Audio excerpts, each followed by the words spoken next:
Ar-rijalu qawwamuna 'alan nisa bima faddala Allahu ba'dahum 'ala ba'd wa bima anfaqu min amwalihim. Lelaki itu dalam kurung suami adalah pemimpin bagi wanita dengan apa yang Allah telah mengutamakan sebagian mereka atas sebagian yang lain, dan dengan apa yang mereka telah membelanjakan dari harta mereka. Fassalihatu qanitatun hafizatun lil ghaibi bima hafizallah. Maka wanita-wanita yang salihah adalah wanita yang taat, yang menjaga dirinya dikala suami tidak ada di dekatnya dengan apa yang telah dipeliharakan oleh Allah. Wallati takhafuna nushuzahun, dan wanita yang kalian mengkhawatirkan nusyuznya, fa'izuhun, maka nasihatilah mereka. Wahjuruhunna fil madaji', dan tinggalkanlah mereka di tempat tidurnya. Wadribuhun, dan pukullah. Fa in ata'nakum fala tabghu 'alaihinna sabila. Jika mereka itu patuh kepada kalian, maka kalian jangan mencari cari jalan terhadapnya. Innallaha kana 'aliyyan kabira. Sesungguhnya Allah itu Dia maha tinggi lagi maha besar.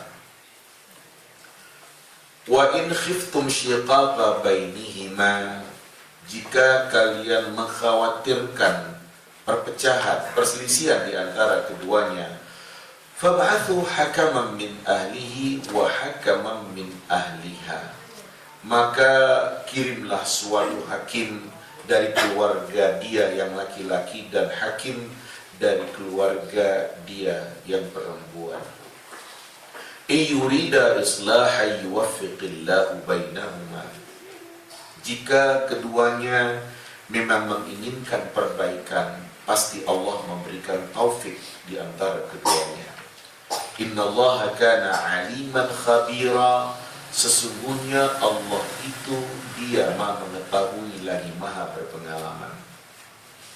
Wa'budullaha wa la tusyriku bihi syai'a. Sembahlah Allah dan jangan sekutukan Dia dengan sesuatu apapun. Wa bil walidaini ihsana, kepada kedua orang tua hendaknya berbuat baik. Wa bidzil qurba, kepada kerabat. Wal yatama, anak yatim. Wal masakin, orang miskin. Wal jari dzil qurba, tetangga dekat.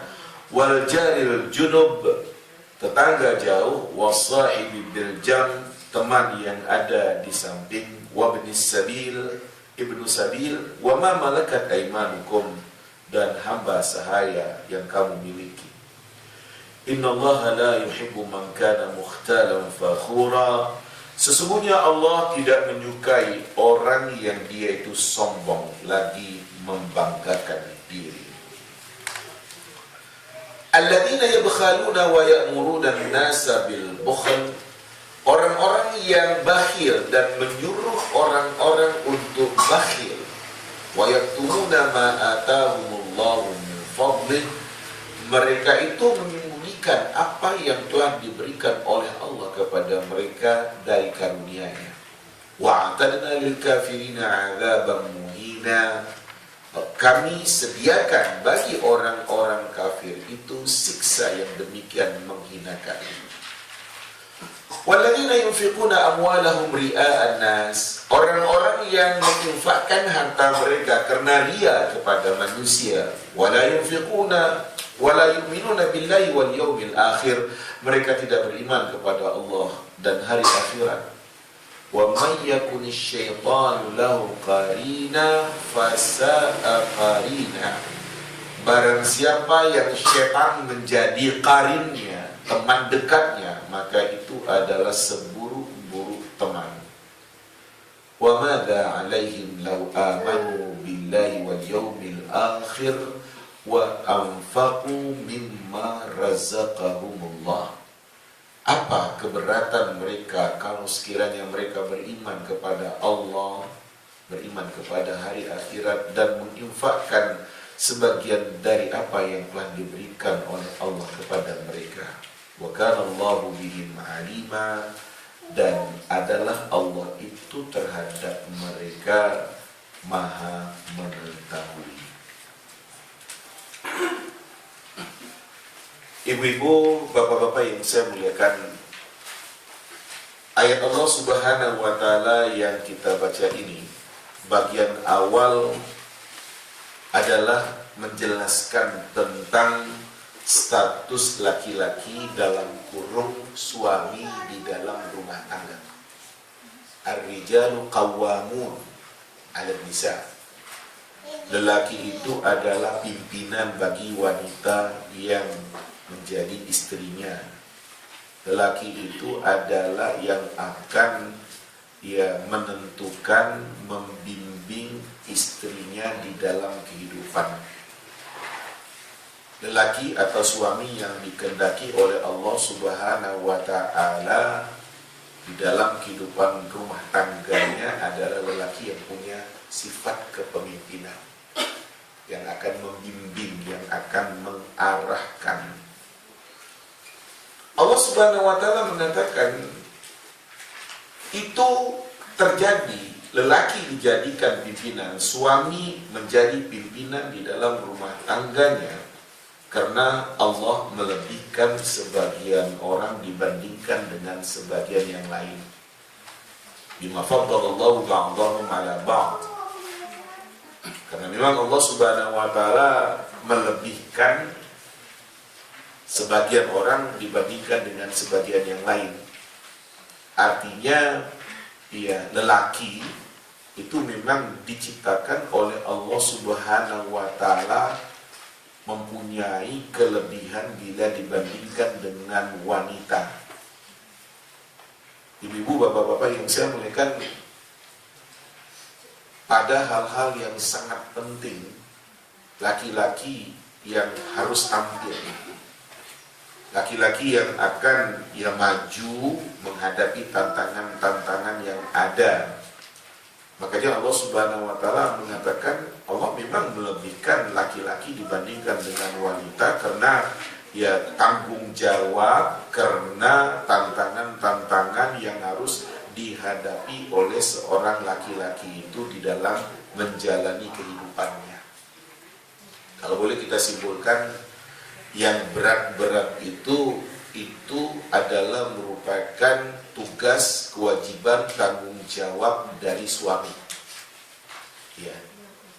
Seperti umpamanya mencari rezeki untuk menghidupi rumah tangga, menghadapi tantangan yang ada di dalam mencari rezeki itu, hujan, panas, suasana bagaimana, itu memang tugas laki-laki. Itu dikatakan oleh Allah Subhanahu wa Ta'ala. Kemudian lelaki itu dilebihkan oleh Allah Subhanahu wa Ta'ala wa bima anfaqu min amwalihim, karena mereka yang mengeluarkan hartanya untuk menghidupi rumah tangganya dari sejak awal. Dari sejak awal, ketika seorang laki-laki itu dia akan menikah, maka dia pertama sekali harus berani mengeluarkan uang dalam kurung harta untuk mahar. Setelah itu ada biaya-biaya, ada tanggung jawab yang harus dilaksanakannya di dalam kehidupannya. Sebagai rasa tanggung jawabnya sebagai seorang suami yang ada dalam kehidupan rumah tangga. Itulah yang dimaksud oleh Allah Subhanahu wa Ta'ala, laki-laki itu adalah pimpinan bagi wanita yang menjadi istrinya. Ibu-ibu, bapak-bapak yang saya muliakan, kalau seseorang sadar dengan apa yang dituntutkan oleh Allah Subhanahu wa Ta'ala, tentu dia akan berusaha untuk menjadi seorang pemimpin yang baik bagi rumah tangganya, bagi istrinya pertama sekali, kemudian berikut adalah bagi anak-anak yang ada di dalam rumah tangganya. Kemudian Allah sebutkan fasalihatu qanitatun hafizatun lil ghaibi bima hafizallah. Wanita yang salihah adalah wanita yang taat kepada Allah, patuh kepada suaminya, terutama sekali ketika sang suami itu tidak ada di dekatnya.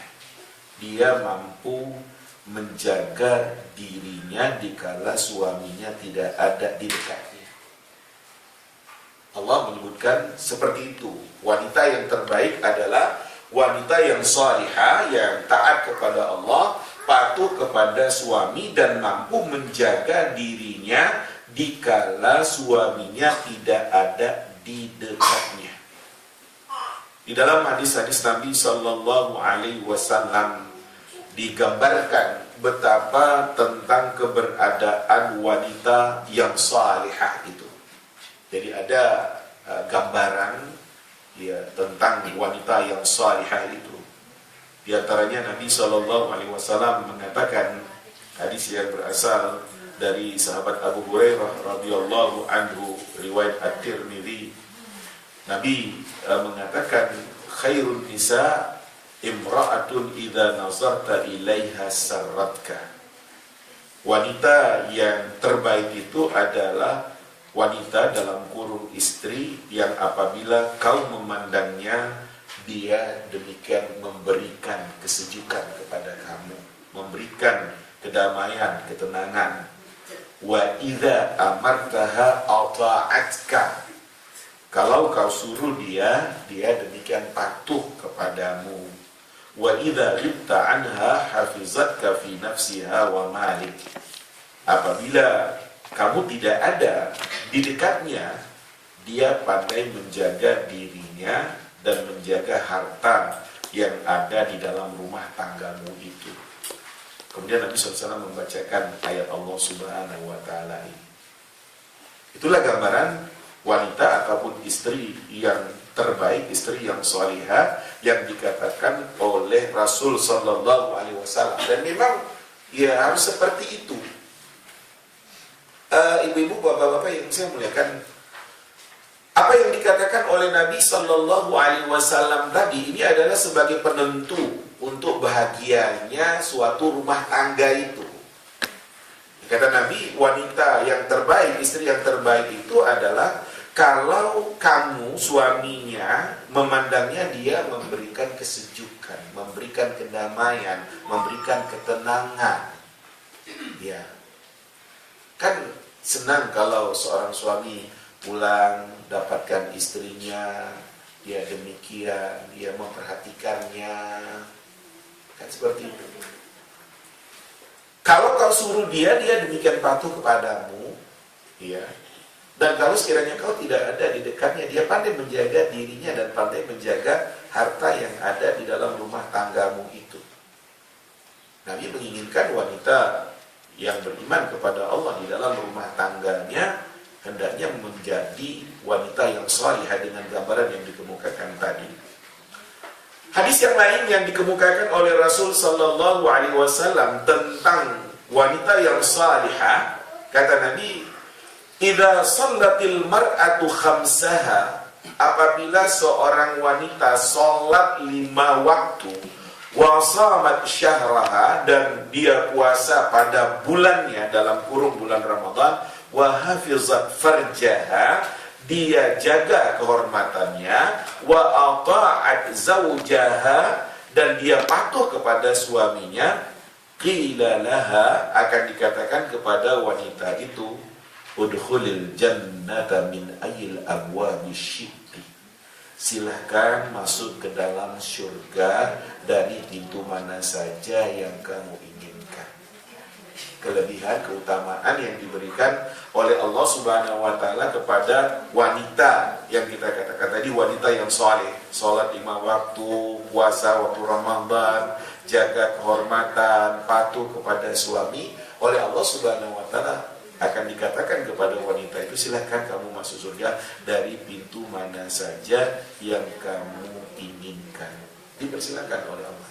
Nah, ibu-ibu, bapak-bapak yang saya muliakan, Kalau ya dua-dua ini ada di dalam kehidupan rumah tangga, dalam kurung ya suami punya sifat kepemimpinan, betul-betul membimbing, istri salihah, taat dan patuh, ya bahagia insya Allah. Bahagia, insya Allah bahagia. Ya, Allah menginginkan kita di dalam rumah tangga kita hendaknya kita ya berbahagia sehingga ya dari awal sampai akhir gitu. Dan kalau istilah saya, kalau akan berpisah hanya kematian yang akan memisahkan kita. Itu harus menjadi niat dan ya cita-cita. Ya, saya katakan yang namanya suami itu harus betul-betul menjadi pemimpin, harus berbeda dengan wanita yang menjadi istri kamu itu. Jangan kamu sama dengan istri kamu. Kalau istri kamu ngambek juga, ya nggak jadi. Ya, kalau istri kamu tuh marah, kamu marah juga, ya nggak jadi.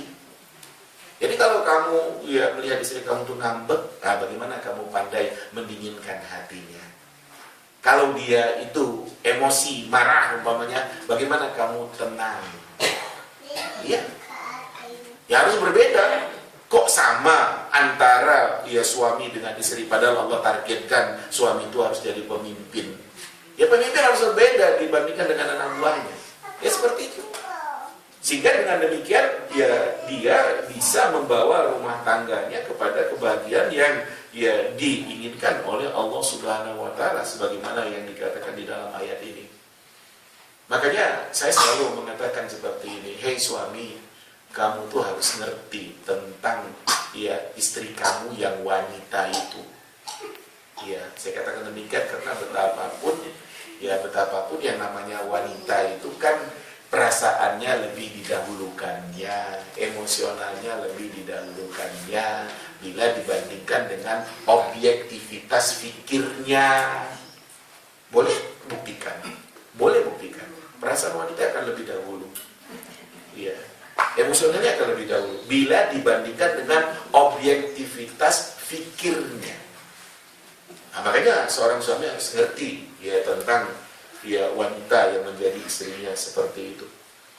Di dalam gambaran hadis Nabi juga digambarkan oleh Nabi SAW betapa tentang wanita.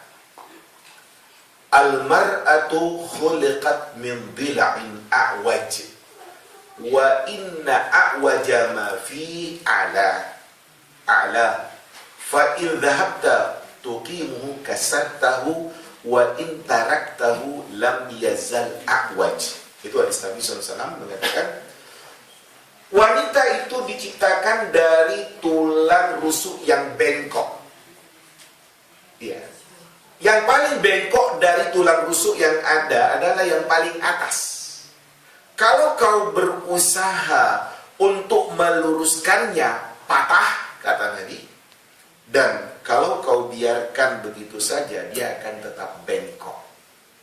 Apa maksudnya? Hadis Nabi SAW ini adalah suami dituntut untuk pandai-pandai menyikapi istrinya. Kalau terlampau keras, ya di suatu saat dia akan bandel, bantah dia. Ya kan gak jadi, terlampau keras. Ya. Kalau ya si laki-laki terlampau lembek, malah dia yang akan jadi pecundang, dipecundangi oleh istrinya. Nah itu dia. Jadi harus dia ngerti bagaimana gitu. Nah ini yang diinginkan ya oleh agama, suami itu harus ngerti tentang istrinya. Jangan tidak mengerti tentang wanita yang menjadi istri di dalam kehidupan rumah tangga itu. Kemudian kata Allah, "Wallati takhafuna nusyuzahun." Wanita dalam kurung istri yang kamu khawatir nusyusnya. Nusyus itu kalau kita artikan bebas, bandel, bantah, membangkang, melawan. Barangkali karena dia cantik, karena dia anak orang kaya, sehingga wanita yang nusyus itu gak mau dia patuh kepada suaminya, malah berpaling dari suaminya.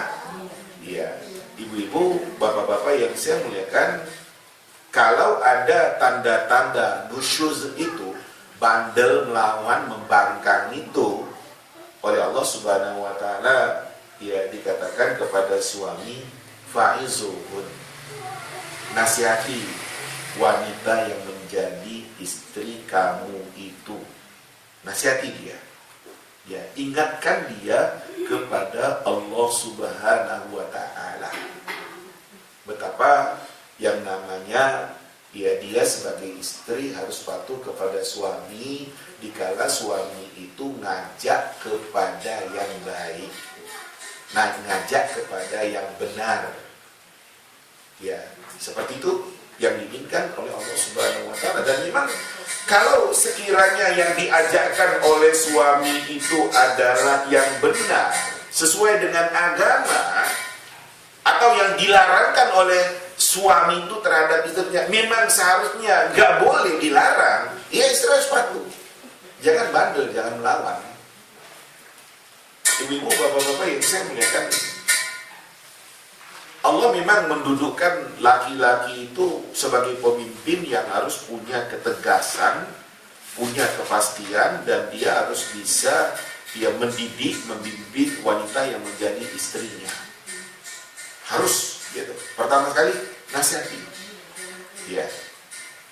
Pada tingkat yang kedua, wahjuruhunna fil madaji, tinggalkan dia di tempat tidurnya. Gak usah satu kamar lagi kamu, gak usah sama tidur lagi dengan dia. Biarkan, kalau bandel terus dia, biarkan dia tidur di kamar, kamu tidur di kamar anak kamu, atau kamu tidur di ruang tamu, gak usah tidur dengan dia. Ya, tuh yang kedua. Yang ketiga, wadribuhun, pukul dengan pukulan yang tidak menyakiti. Ya, ibu bapak yang saya muliakan, pukul yang tidak menyakiti itu, ya seperti dia lengannya itu ya dipukul. Kamu ini bagaimana sih? Ya, bukan pukul yang membuat yang biru lebam-lebam gitu, kan gitu. Mematikan itu tak boleh. Itu tak boleh. Dilarang. Bagaimana sih kamu nih? Ya, sudah dinasihati, sudah diingatkan, sudah malas aku tidur sama kamu, masih juga belum sadar, masih belum mau dia diajak kepada kebenaran. Nah, seperti itu. Berhasilkah? Ya, berhasilkah? Dengan 3 tahap yang dikatakan oleh Allah Subhanahu wa taala, lakukan itu. Pertama, nasihati dia, ingatkan dia. Aku ini suami kamu yang akan bimbing kamu. Siapa lagi yang akan bimbing kamu? Kalau bukan aku sebagai suami kamu. Yang kuajarkan itu kan yang benar. Yang kularangkan itu kan memang gak dibolehkan oleh agama. Harus gitu. Iya. Kau bantah. Kemudian ya itu gak mau tidur sekamar lagi. Ya sudah, biar kamu tidur sendiri di sana. Kan? Kemudian itu yang ketiga tadi pukul. Gak ngerti juga, gak sadar juga. Nah, ibu-ibu, bapak-bapak yang saya melihat, diharapkan dengan 3 tahapan ini berhasil, ya dengan arti kata wanita yang menjadi istri seseorang itu mau patuh, mau kembali kepada kebenaran.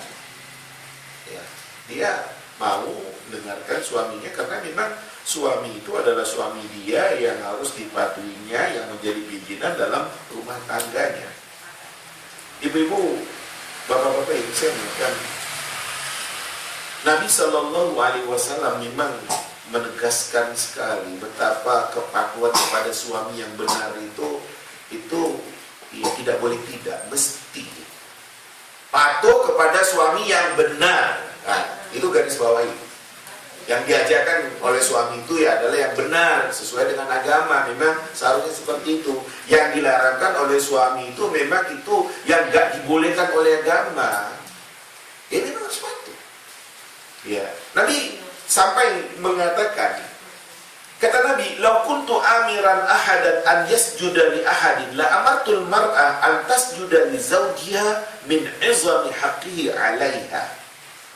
Kalau sekiranya aku boleh menyuruh seseorang bersujud kepada seseorang, sungguh aku akan perintahkan wanita itu bersujud kepada suaminya, saking besarnya hak suami itu terhadap istrinya. Kalau nggak boleh, kata Nabi Saya suruh seorang istri itu dia sujud kepada suami. Tapi karena nggak boleh ya, kalau saya sampai tingkat sujud, patuh sajalah, nggak usah bantah. Ya kan? Itu yang dikatakan oleh Allah Subhanahu wa Ta'ala. Kemudian dalam hal-hal yang terkait dengan kehidupan rumah tangga, kehidupan privasi, ya, Nabi sampai mengatakan seperti ini. Idza da'ar rajulu imra'atahu ila firashi fa'abat alaihi la'anat hal malaikatu hatta tusbih. Apabila seorang suami ngajak istrinya ke arah tempat tidurnya, dia nggak mau, enggan, wanita itu dilaknat oleh malaikat sampai pagi. Apa alasan kamu nggak mau? Apakah memang ada alasan syar'i? Apakah memang ada alasan ya kesehatan? Ya, kalau memang nggak ada istilahnya nolak ketika diajak oleh suami itu. Dalam hadis yang lain Nabi mengatakan, idza batatil mar'a hajirata firashi zawjiha la'anathal malaika hatta tusbih. Apabila seorang wanita itu menjauhi tempat tidur suaminya, nggak mau diajak, wanita itu dilaknat oleh malaikat sampai pagi. Sampai seperti itu. Ya, karena itu adalah suatu yang akan membuat tenangnya jiwa seorang lelaki ketika dia bersama dengan istrinya. Makanya oleh Allah Subhanahu wa Ta'ala dia dikatakan seperti demikian, supaya masing-masing ngerti dengan hak-haknya, ngerti dengan kewajiban-kewajibannya. Ibu-ibu, bapak-bapak yang saya muliakan, diharapkan dengan 3 tahapan itu dia bisa selesai, bisa teratasi, sehingga kata Allah Subhanahu wa Ta'ala, fa in ata'nakum fala tabghu 'alaihinna sabila. Jika istri kamu itu patuh, sudah berubah dia dari nusyuznya tadi, sudah, kamu nggak usah cari-cari masalah, nggak usah cari-cari jalan, ya dengan bermacam-macam cara yang tidak dibenarkan oleh agama. Ya kalau sudah ya kembali kepada kebenaran, ya sudahlah, jalanilah kehidupan itu sebagaimana mestinya. Innallaha kana 'aliyan kabira. Sesungguhnya Allah itu maha tinggi lagi maha besar. Kemudian wa in khiftum syiqaqa bainihima, jika kalian khawatir pecahnya hubungan antara keduanya, artinya sama-sama bandel, sama-sama keras hati, sama-sama mempertahankan pendapat dan harga diri, ya suami gitu, istri gitu, berat ini. Kalau begitu, fab'athu hakaman min ahlihi wa hakaman min ahliha. Putuslah hakim penengah dari keluarga yang laki-laki dan hakim penengah dari keluarga yang perempuan. Dengan arti kata, mencari pihak ketiga yang akan mendamaikan, yang akan mendinginkan, yang akan meluruskan keduanya dari kesalahan-kesalahan yang terjadi di dalam kehidupan berumah tangga itu. Nah, adakah niat keduanya, suami istri, melalui perantara yang ada, melalui hakim, ya orang ketiga yang akan mendamaikan itu, adakah kedua belah pihak punya niat untuk ya kembali kepada kebenaran dalam rangka untuk mempertahankan rumah tangga, jangan sampai terjadi perceraian? Kata Allah, yurida islah yuwaffiqillah bainahuma. Jika keduanya menghendaki perbaikan, pasti Allah akan mentaufiki keduanya. Ibu-ibu, bapak-bapak yang saya muliakan, niat dari kedua belah pihak, ya suami, istri yang ya keras-kerasan seperti itu, ya melalui ya pihak ketiga yang mendamaikan, kira-kira ada nggak niat untuk ya memperbaiki kekurangan-kekurangan yang kemarin itu? Niatkah untuk mempertahankan rumah tangga yang ada? Jaminan Allah Subhanahu wa taala, "Iyurida islahan yuwaffiqillah bainahuma." Jika keduanya memang menginginkan perbaikan, Allah pasti akan memberikan taufik kepada mereka berdua. Insya Allah teratasi. Tapi kalau enggak juga, berbahaya. Ya sudah diupayakan pihak ketiga untuk mendamaikan, untuk mendinginkan, ternyata enggak berhasil. Nah, kalau enggak berhasil, dia mau bilang apa? Ujungnya terjadi perceraian. Dan itu ya sangat menyedihkan. Dan yang akan menjadi korban kalau terjadi perceraian itu adalah anak-anak yang ada di dalam rumah tangga itu. Kalau sang suami yang bercerai, sang istri yang bercerai, barangkali bisa saja mendapatkan pengganti. Mungkin juga mendapatkan pengganti yang lebih baik. Tapi kasihan anak-anak. Betapapun ayah ibu mereka, ya kedua ayah ibu itu nggak bisa digantikan oleh orang lain. Aslinya ya seperti itu. Jadi kalau terjadi perceraian, yang jadi korban itu adalah anak-anak. Ya, Allah nggak menginginkan terjadi perceraian. Tapi kalau di suatu saat memang nggak bisa lagi, apa boleh buat? Innallaha kana aliman khabira. Sesungguhnya Allah itu dia maha mengetahui lagi maha berpengalaman. Allah tahu tentang keberadaan kita. Kemudian, wa'budullah wa la tusyriku bihi syai'an. Sembahlah Allah. Abdikan diri kamu kepada Allah. Hambakan diri kamu kepada Allah. Dan jangan sekutukan dia dengan sesuatu apapun. Ibu-ibu, bapak-bapak yang saya muliakan, prinsip akidah mentauhidkan Allah adalah prinsip dakwah yang disampaikan oleh Rasul Allah dari sejak awal sampai Rasul terakhir Nabi Muhammad sallallahu alaihi wasallam. Mentauhidkan Allah dan tidak menyekutukan Allah dengan sesuatu apapun. Kemudian berikut di dalam ayat ini dikatakan wa bil walidaini ihsana. Kepada kedua orang tua hendaknya kamu berbuat baik.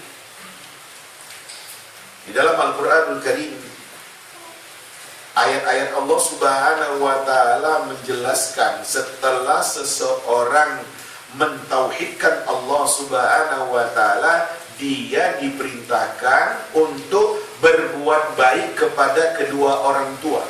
Wa qadha rabbuka alla ta'budu illa iyyah wa bil walidaini ihsana.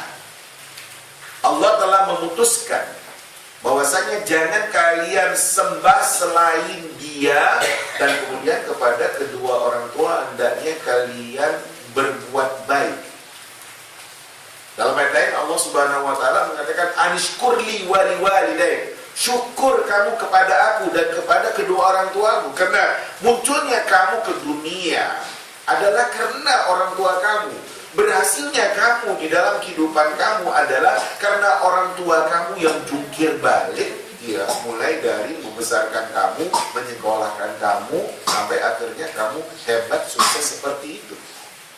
Jadi Allah sangat menekankan kepada kita untuk berbuat baik kepada kedua orang tua. Apakah beliau, orang tua itu masih ada, ya, berbakti kepada kedua orang tua, atau kalau tidak ada, dalam kurung telah meninggal dunia, selalu diiringkan dengan doa kepada Allah Subhanahu wa ta'ala. Ini perintah yang sangat ditegaskan. Nah, setelah berbuat baik kepada kedua orang tua, kemudian ya disuruh untuk berbuat baik kepada dzil qurba, kerabat, famili. Sudah kita kemukakan dalam keterangan terdahulu, kerabat itu dibagi dua, kerabat dekat dan kerabat jauh. Kerabat dekat adalah orang yang kita haram kawin dengan dia, haram menikah dengan dia. Itu kerabat dekat. Ya, kalau dalam gambarannya, jalurnya adalah, kalau dalam tataran sejajar, saudara, seayah seibu, seayah saja, ya seibu saja. Itu kerabat dekat. Kalau ke atas, ya paman dan bibi, saudara ayah dan saudara ibu dari dua jalur itu. Kalau ke bawah, ya keponakan, anak saudara kita yang laki-laki dan anak saudara kita yang perempuan. Itu kerabat dekat. Sementara kalau ya kerabat jauh adalah orang yang halal menikah dengan dia. Nah, kepada kerabat ini ditekankan untuk berbuat baik, ya setelah berbuat baik kepada kedua orang tua. Sehingga kalau umpamanya kerabat ini ya miskin, susah, ya bantulah. Ya, hadis tadi menjelaskan, ya as-sadaqatu 'alal miskin sadaqah, sedekah bantuan kepada orang miskin itu punya nilai sedekah, punya nilai bantuan, wa 'ala dirrahim sadaqatul wasilah. Sedekah yang diberikan kepada kerabat itu punya nilai sedekah, nilai bantuan dan nilai hubungan kekerabatan. Sehingga akan menambah keakraban di antara kita kalau kita demikian memperhatikan orang yang kita katakan famili kita. Baru berikutnya al-yatama, anak yatim, wal masakin, orang miskin, al-jari dzil qurba, tetangga dekat. Ya kalau dulu diberi batasan sekitar 40 rumah. Ya. Kemudian al-jaril junub, tetangga jauh, wasahibi bil jambi, teman yang ada di samping. Contoh teman sepekerjaan, teman sekantor. Wabnus sabil, ya orang yang terputus dana dalam suatu perjalanan, nggak bisa melanjutkan karena kehilangan uang umpamanya. Wa ma malakat aymanukum, budak sahaya, dikala masih ada budak ketika itu. Inilah tingkatan-tingkatan untuk kita berbuat baik ya kepada orang-orang yang dikatakan oleh Allah Subhanahu wa taala di dalam potongan ayat ini. Ibu-ibu, bapak-bapak yang saya muliakan, ada sesuatu yang perlu kita perhatikan. Terlihat di dalam kehidupan ini, ada orang yang demikian baik kepada orang lain, suka nolong orang, tapi saudaranya nggak diperhatikan. Salah. Oh, kepada orang dermawan sekali, suka nolong, baik. Saudaranya sendiri nggak dibantu, karena saudaranya susah. Itu tidak benar. Perhatikan ayat yang menjelaskan betapa kita harus memperhatikan ya kerabat dalam kurung ya famili yang ada di dalam kehidupan kita. Innallaha la yuhibbu man kana mukhtalan fakhura. Sesungguhnya Allah enggak suka dengan orang yang dia tuh sombong lagi membanggakan diri. Ya. Kemudian alladzina yabkhalun wa ya'muruna an-nasa bil bukhl wa yaktumuna ma atahumullahu min fadlih. Orang-orang yang bakhil dan mereka menyuruh orang untuk bakhil juga. Mereka menyembunyikan apa yang diberikan oleh Allah dari karunia-Nya. Ibu-ibu, bapak-bapak yang saya muliakan, ayat ini adalah merupakan celaan Allah Subhanahu wa taala terhadap orang-orang yang bakhil dengan harta yang diterimanya dari Allah Subhanahu wa taala. Kenapa kamu gak mau mengeluarkan harta itu pada hal-hal yang diperintahkan oleh Allah Subhanahu wa taala? Berbuat baik kepada orang yang ada di sekitar kamu, mulai dari kepada kedua orang tua kamu, kerabat kamu, anak yatim, orang miskin, tetangga dekat, tetangga jauh. Kenapa? Kenapa gak mau? Iya. Ibu-ibu, Allah mencela kalau ada orang yang bakhil. Allah kasih kamu harta, kenapa tidak kamu keluarkan menolong orang-orang yang memang membutuhkan bantuan kamu? Orang yang disebutkan di dalam ayat Allah Subhanahu wa taala tadi. Allah katakan, orang-orang bakhil, orang-orang yang mereka ngajak orang untuk bakhil, mereka itu menyembunyikan apa yang diberikan oleh Allah Subhanahu wa taala kepadanya dari karunia yang ada. Kamu itu diberi oleh Allah Subhanahu wa taala, kemudian kamu tidak bantu orang-orang yang susah yang ada di sekitar kamu. Lain kan nggak punya, ini ada, punya. Orang yang bakhil itu, yang tidak mau mengeluarkan apa yang seharusnya dikeluarkan, yang gak mau menolong orang-orang yang susah, yang miskin, yang ada di sekitarnya, berarti dia membantah nikmat Allah Subhanahu wa Ta'ala yang diberikan oleh Allah kepadanya. Lain kalau kamu memang gak dapat dari Allah, gak punya, gak berlebih, ini kamu kaya, ada. Nah, orang yang gak mau mengeluarkan itu dikatakan oleh Allah Subhanahu wa Ta'ala sebagai orang yang bakhil. Dan mereka menyembunyikan apa yang diberikan oleh Allah Subhanahu wa Ta'ala kepada mereka. Ibu-ibu, bapak-bapak yang saya muliakan, harta yang ada di dalam kehidupan kita, kalau kita lihat pemanfaatan harta itu, yang pertama, pemanfaatan harta adalah untuk kehidupan pribadi, dalam kurung rumah tangga. Saya belikan ke rumah untuk tempat tinggal saya, rumah saya, dia besar, bagus, boleh silakan. Ya, kemudian di samping itu saya belikan ke kendaraan saya, mobil, sepeda motor untuk mobilitas saya, silakan, boleh. Ya, ini pemanfaatan harta untuk kehidupan pribadi, rumah tangga, silakan. Apa yang menjadi kebutuhan kita di dalam kehidupan rumah tangga. Apalagi kalau kamu kaya, memang harus tampak kaya itu. Jangan kaya tapi nggak tampak kaya kamu tuh. Allah nggak suka kalau ada orang kaya nggak tampak kayanya. Kaya, banyak penghasilan, rumahnya seperti itu, mobilnya seperti itu. Nggak benar ya?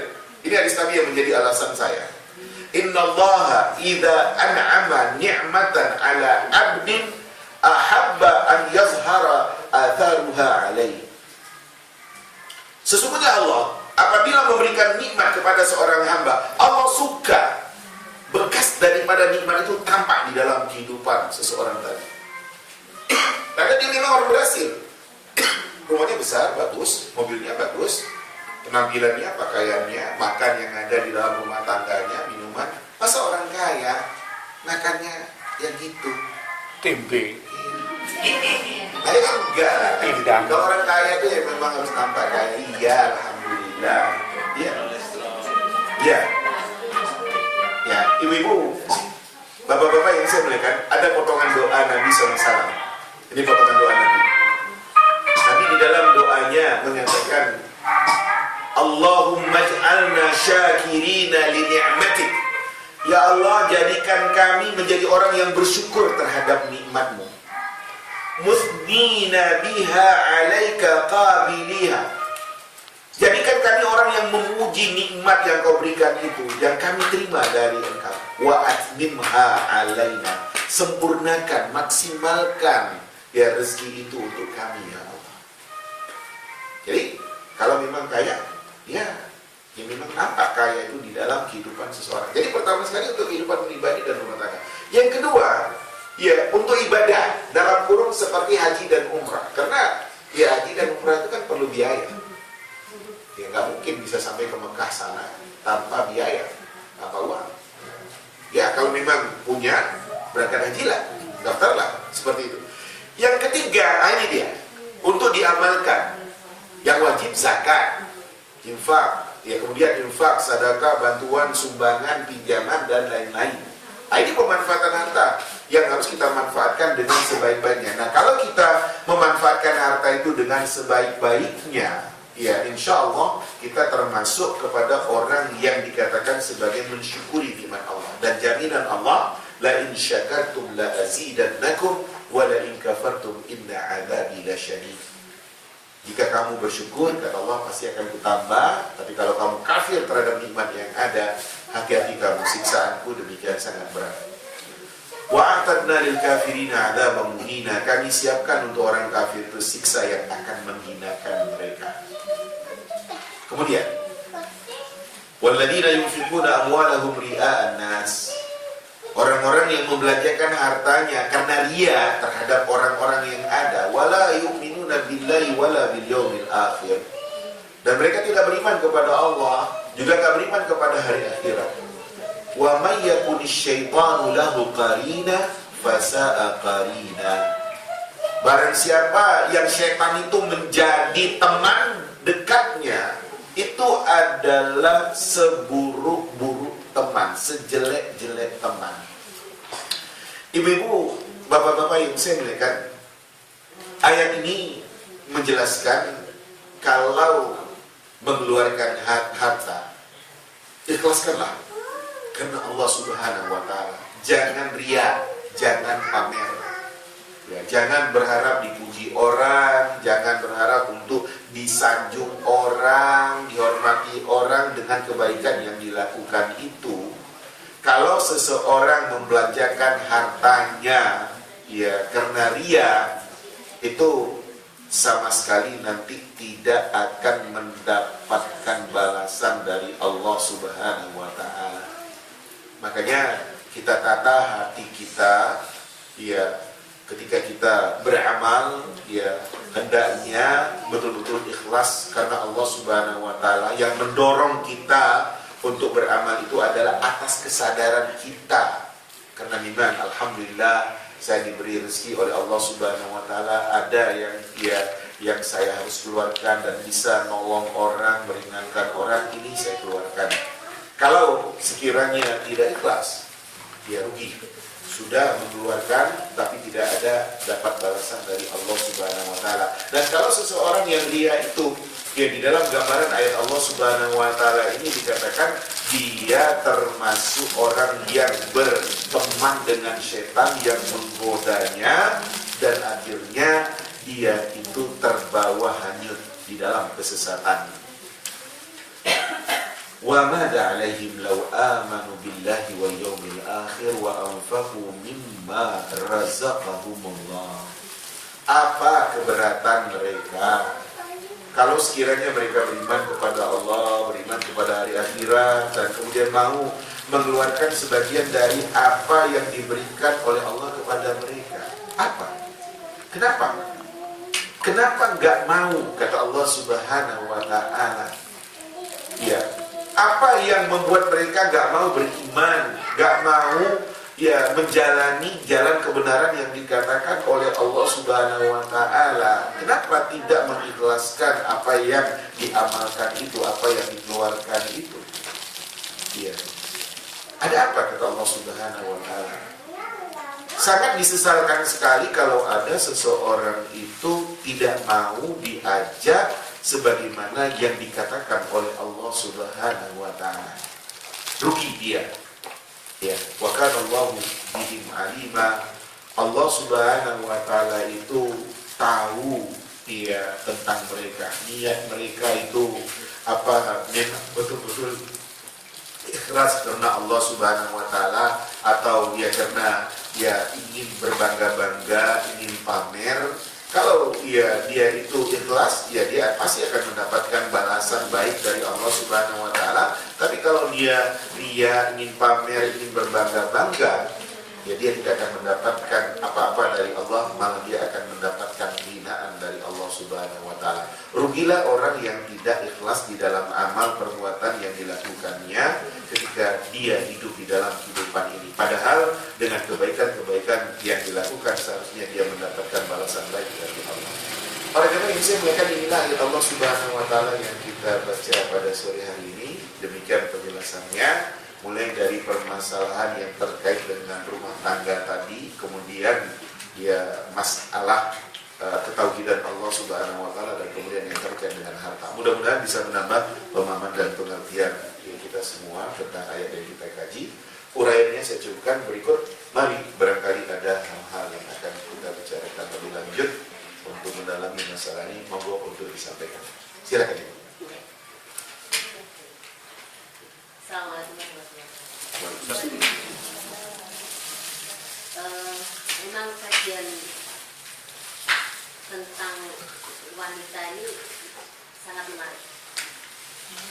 Pertama adalah bagaimana wanita solehah itu. Tapi kenyataannya dalam fenomena sekarang ini itu kalau kita lihat itu sangat banyak sekali wanita-wanita itu yang boleh dikatakan pemberani dengan semakin majunya emansipasi wanita, semakin maraknya pemberdayaan wanita, semakin maraknya adanya pembelaan terhadap wanita dan perempuan, sehingga sepertinya dalam hal ini memang wanita itu harus secara hukum barat itu memang dilindungi, padahal Islam sudah lebih dahulu. Hanya saja dalam hal ini itu ada salah kaprah. Seperti halnya di sini, wanita itu memang maunya disanjung, ya. Tetapi kenapa suami-suami itu kok ya sangat pelit sekali untuk memberikan memberikan sanjungan itu. Misalkan paling jangan pada Oh, istriku cantik sekali. Istrinya itu kayak mesti yang bajunya nyorak ini, ya.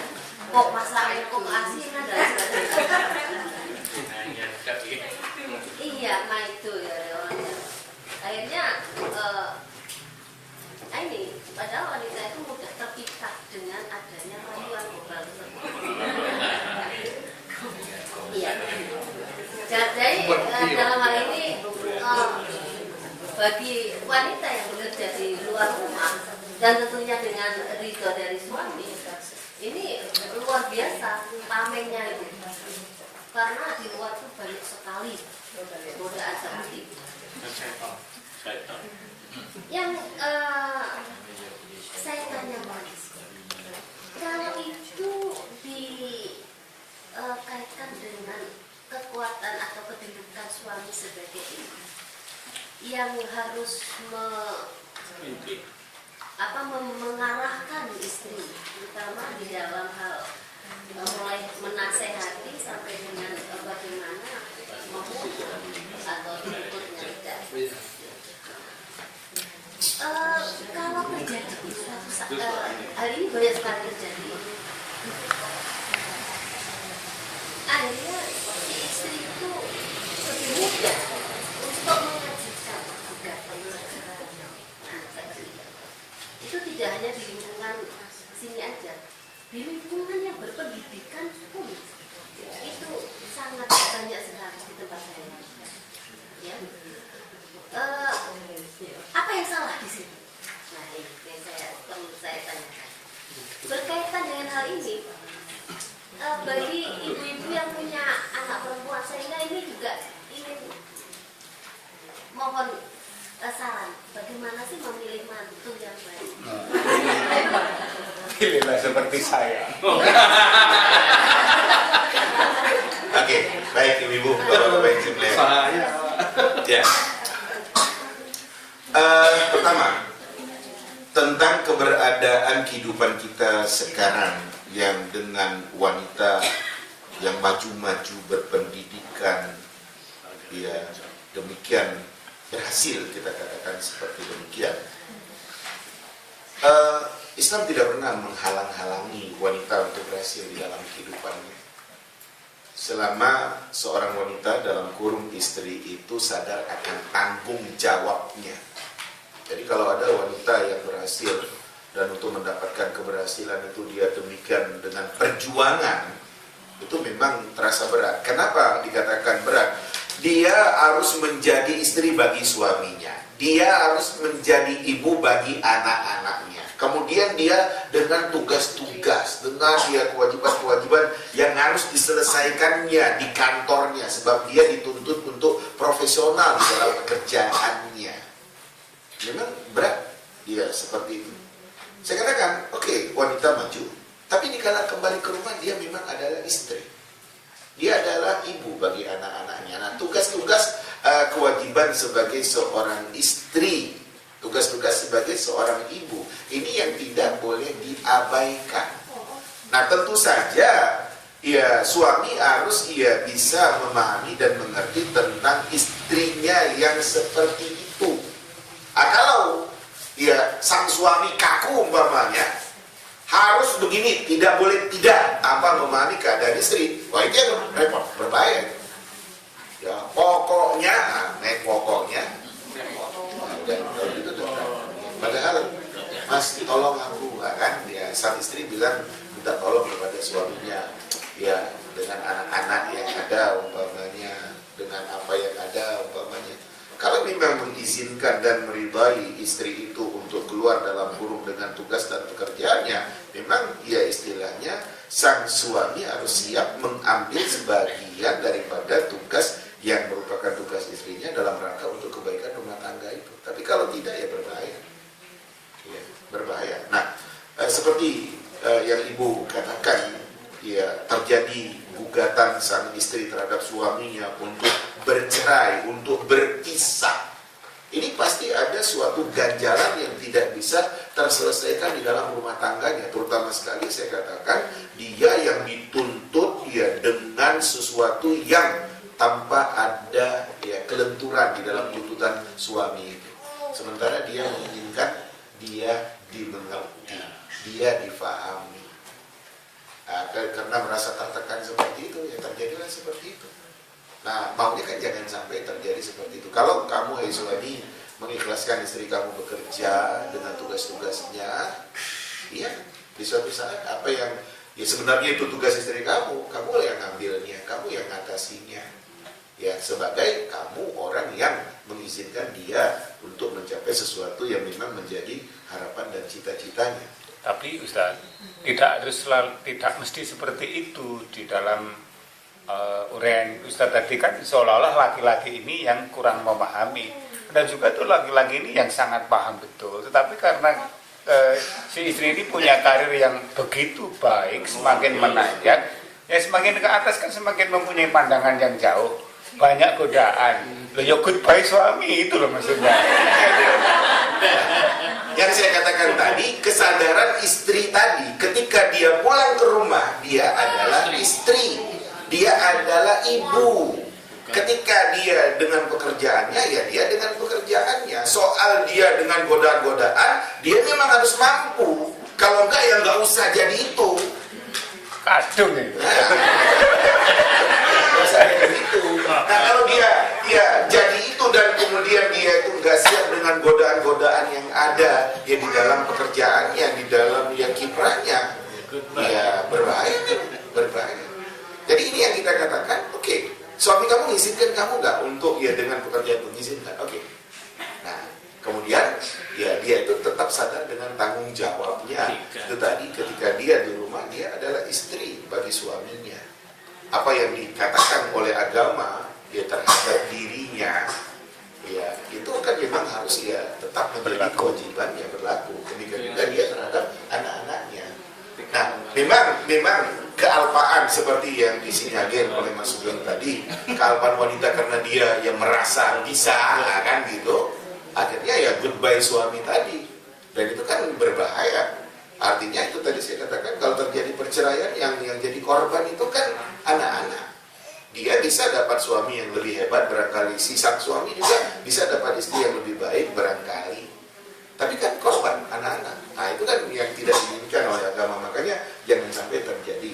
Jadi ibu yang saya muliakan, iya, ketika ibu bertanyakan apa yang salah? Apa yang salah? Kalau saya melihat yang tadi sampai ibu mengatakan terjadi gugat cerai karena barangkali suaminya terlampau kaku, terlampau menuntut dan tidak ada kelenturan di dalam kehidupan mereka yang seperti itu. Akhirnya ya si istri ya merasa berputus asa, tidak bisa terlampau banyak berharap kepada suami yang ada, ujungnya ya itu cerai. Dan itu berbahaya, jangan sampai terjadi. Ya, makanya kelenturan-kelenturan, pengertian-pengertian sangat diperlukan. Ya, sehingga tetap bisa berjalan sebagaimana mestinya, sehingga ya rumah tangga itu bisa bahagia dari sejak awal dan sampai selanjutnya. Kemudian yang kedua tentang mencari mantu, ya punya anak gadis.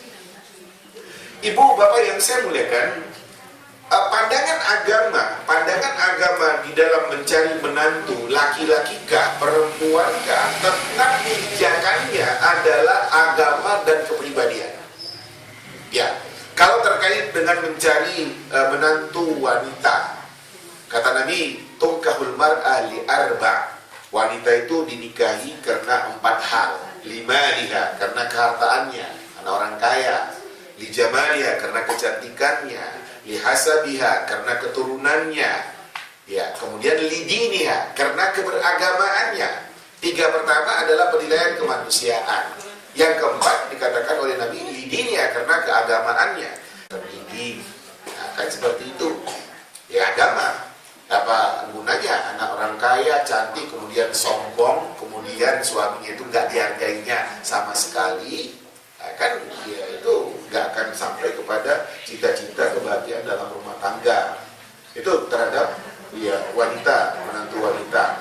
Kalau terhadap ya menantu laki-laki, hadis Nabi mengatakan idza ja'akum man tardawna dinahu wa khuluquhu fazawwiju wa illa taf'alu takun fitnatun fil ard wa fasadun kabir. Apabila datang kepada kalian wahai bapak yang kamu menjadi wali bagi anak gadis kamu, datang kepada kamu seorang pemuda yang kamu demikian meridai keberagamaannya dan kepribadiannya, man tardawna dinahu wa khuluquhu, kamu ridha tentang keberagamaan pemuda itu, dia beragama, sholat, apalagi bagus baca Qur'annya, kehidupan ya rumah tangga anak itu juga bagus, ya demikian juga wa khuluqah, kepribadiannya, akhlaknya, ya kesannya demikian baik gitu. Dia minta anak gadis kamu, apalagi anak gadis kamu memang suka dengan pemuda itu, kata Nabi fazawiju, nikahkan ya anak gadis kamu dengan pemuda itu. Wa illa taf'alu takun fitnatun fil ard wa fasadun kabir.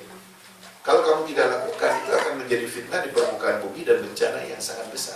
Jadi penilaian ya, yang dikatakan oleh agama melihat calon menantu itu adalah calon menantu yang beragama dan berkepribadian. Soal rezeki Allah yang menentukan.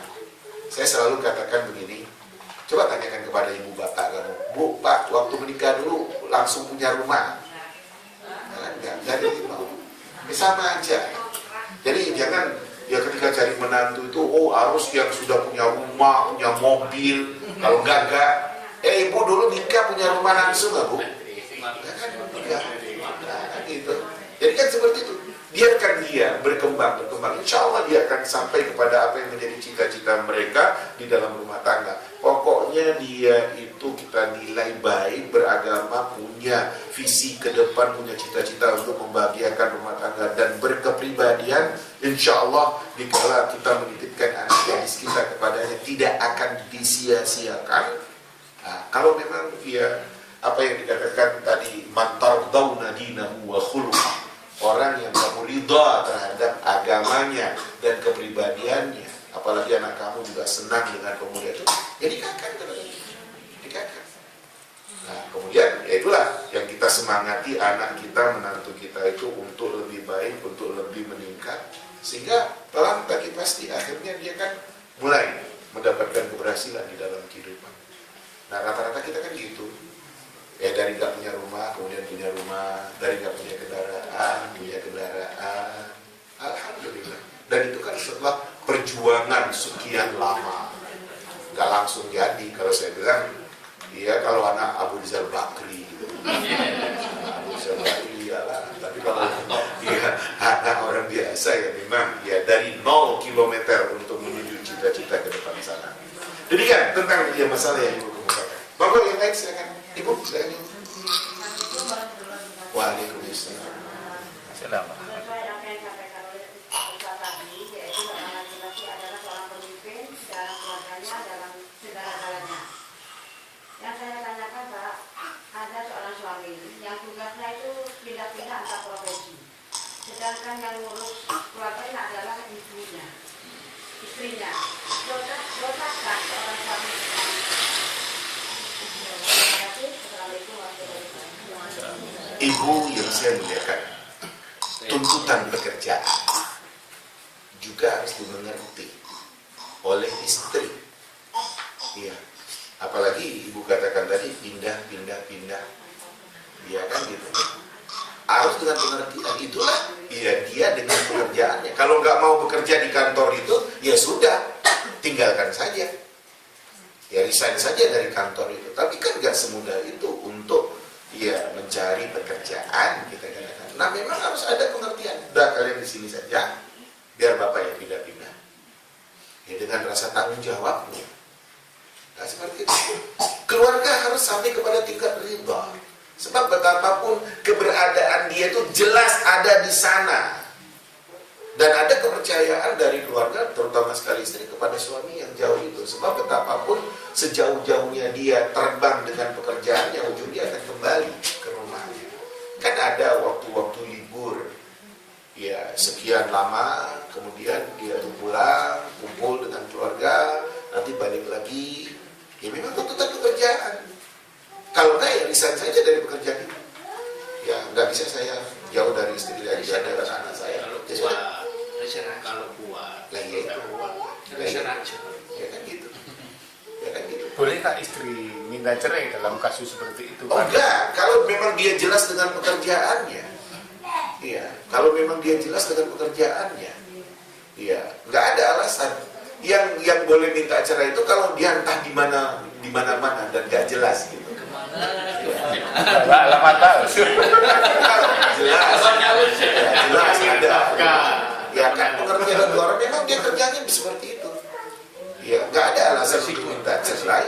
Tapi kalau umpamanya mereka menemukan ya sudahlah daripada jauhan terus, ya resign saja. Umpamanya ya monggo silakan. Ya oke, saya ya mundur dari pekerjaan saya. Kita ya di sini saja dengan pekerjaan apa yang ada kita merintis. Ya kalau ya masih di awal gitu. Tapi kalau sudah ya demikian berat atau nggak punya modal kan berat juga. Jadi pengertian-pengertian lah kalau memang seperti itu, ya tidak ada alasan untuk minta cerai. Kalau ya keberadaan dia sebagai suami jelas dan hubungan itu ya tetap bisa, apalagi dengan kehidupan kita sekarang ini yang kita katakan hubungan telepon, api itu kan demikian ya jelas. Apalagi ya di luar negeri ya, kalau memang idealnya adalah berdekatan. Ya susah sama kita rasakan. Ya senang ya sama-sama kita nikmati, ya gitu, itu idealnya. Tapi kan nggak semua orang bisa seperti itu. Makanya pengertian-pengertian itu sudahlah, nggak apa-apa nanti ya kalau udah pensiun ya kembali, ya tetap bersama di sini ya kita jalani hidup berikutnya. Seperti itu Bu tentang permasalahan yang disebutkan. Monggo silakan. Mengenai ini bekasnya nikmat itu. Ya. Jadi haruskah kalau misalnya saya supaya bisa bakti, haruskah bekas itu ditunjukkan dengan mobil yang banyak jumlahnya, sementara anggota keluarga cuma sedikit, sementara jumlah mobilnya jauh lebih banyak daripada anggota keluarga dan lain sebagainya. Bagaimana caranya menunjukkan bekas itu? Padahal kan kita tidak tahu standarnya kapan kita menunjukkan bekas nikmat itu dan kapan kita berlebihan, itu kan sangat sulit ya Ustaz ya. Sementara nafsu manusia itu kan tidak bisa diukur. Ketika kita melihat orang itu sudah menunjukkan bekasnya, orang lain melihat itu berlebihan, standarnya kan berbeda-beda Ustaz. Nah, bagaimana kita menentukan kapan kita merasa bersyukur dan kapan kita merasa berlebihan menunjukkan nikmat Allah itu? Baik, Ibu yang saya muliakan, kita tahu batas-batas kewajaran dan kita tahu batas yang berlebihan. Buat apa mobil sebanyak itu di rumah kamu? Padahal kebutuhannya cuma satu. Paling kamu satu, barangkali istri kamu satu. Kan dua. Nah sekarang mobilnya demikian banyak. Buat apa? Nah, kan itu nih. Itu kan nanti akan ada unsur pamer, unsur sombong yang tidak diinginkan oleh agama. Kita tahu, apalagi berada di dalam lingkungan yang kita katakan tidak pantas kamu seperti itu. Kita tahu kok, kalau kita mau bertanya kepada hati kita, apakah kita wajar, cocok, pas dengan yang ada itu atau tidak wajar. Kita sendiri yang ukur. Ya, Ibu Bapak yang saya muliakan, satu lagi ayat Allah Subhanahu wa taala, wa amma bi ni'mati rabbika fahaddits. Adapun nikmat Tuhanmu itu kamu ceritakan. Pertama dengan alhamdulillah. Kemudian orang-orang yang ada di sekitar kamu memang merasakan keberadaan kamu yang kaya itu dengan kedermawan kamu. Jangan cerita proyek aku berhasil sekian puluh juta, sekian ratus juta, tapi tetangga kamu yang miskin itu gak pernah kamu bantu, gak pernah kecipratan. Apa gunanya? Akan menimbulkan ya kesenjangan. Kalau kamu cerita, proyek aku kemarin berhasil. Wah. Nah kemudian dia gak pernah bantu tetangganya yang miskin, yang susah. Dia nggak ada punya kepedulian terhadap orang-orang yang ada di sekitarnya. Akhirnya itu dia. Jadi ya nampak memang ya dia itu hidupannya memang dia orang berhasil. Itu tadi saya katakan, rumahnya bagus, mobilnya bagus, dia juga dermawan. Zakatnya, infaknya, sedekahnya, bantuannya, sumbangannya, Kayak yang super gitu. Yang sulit. Ya gitulah kita. Ya karena memang ya kesimpulan yang dikatakan oleh hadis Nabi tadi, innallaha idza an'ama ni'matan 'ala 'abdin ahabba an yazhara atharuha 'alaihi. Sesungguhnya Allah ketika memberikan nikmat kepada seorang hamba, Allah ingin ya bekas daripada nikmat itu ada pada dirinya. Itu tadi saya katakan, masa penghasilan kamu sekian banyak, rumah kamu seperti ini? Masa penghasilan kamu sekian banyak, pakaian kamu itu gak menampakkan kamu orang yang punya? Kok seperti itu? Enggak gitu dia. Ya Bu? Ya tapi enggak gitu. Kita ini punya standar, punya ukuran. Dan itu tidak ya dilarang. Standar ekonomi, standar keilmuan di dalam kehidupan kita itu nggak dilarang. Ya, jadi macam sahabat-sahabat itu sahabat kaya sahabat itu. Sederhana, kaya sederhana, tapi ya enggaklah menampakkan mereka tuh memelas miskin itu padahal kaya. Kalau yang dicontohkan sama Rasulullah, maksudnya saya pernah banyak cerita yang kita dengar bersama Rasulullah, dapat uang langsung dibagikan semuanya sampai habis, dekat sampai sahabat. Oke. Kalau seperti Rasul kita nggak bisa, jujur aja. Susah. Ya, nggak bisa seperti Rasul, jujur. Rasul itu, ini contoh soal nyata aja. Rasul itu untuk yang dimakan di rumah paling untuk 2 hari. Kita beras yang ada di rumah kita sebulan. Ya, sebulan. Semua yang ada di kulkas nggak bisa. Oh, rumah Nabi itu sangat sederhana. Rumah kita Sangat iya. Kan gitu. Kalau dibandingkan dengan Rasul nggak bisa. Jadi ya ini dia. Saya dudukkan gini.